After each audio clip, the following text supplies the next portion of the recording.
Ang susunod na programa ay rated PG. Ito ay nangangailangan ng patnubay at gabay ng magulang para sa mga batang manunood. Tagumpay ang plano ni Vivian dahil paniwalang-paniwala si Sir Gove sa kasinungalingan niya na si Venice ang matagal na niyang hinahanap na anak dahil si Carmen ang tunay niyang ina. Ang hindi alam ni Sir Gove, pinagbantaan ni Vivian ang investigador niyang si Emil para palabasin na si Venice ang tunay na anak ni Sir Gove dahil sa hawak nitong kwintas.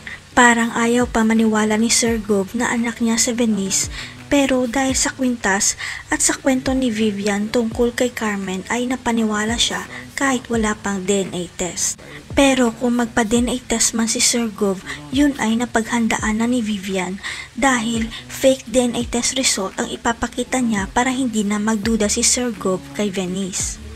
Ang hindi alam ni Vivian, panandalian lang ang kasiyahan nila ni Venice dahil may magbubuking ng sikreto nila na hindi si Venice ang tunay na heredera kundi si Tata. Magugulanta ang lahat sa pagdating ng tunay na ina ni Carmen na tunay na may-ari pala ng bahay inasal dahil kukumprontahin niya ang nakabuntis sa kanyang anak.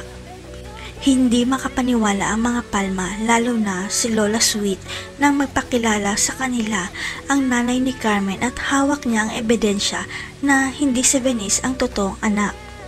Gumuho ang mundo ni Sir Gove nang mabasa niya ang huling sulat ni Carmen na si Tata pala ang tunay na anak ni Carmen na solong tagapagmana ng mga Palma. Sa kulungan na kaya ang bagsak ni Venice dahil sa pagpapanggap niya. Mananagot kaya si Lola Dulce sa nanay ni Carmen dahil inapin nito ang anak niya. Abangan.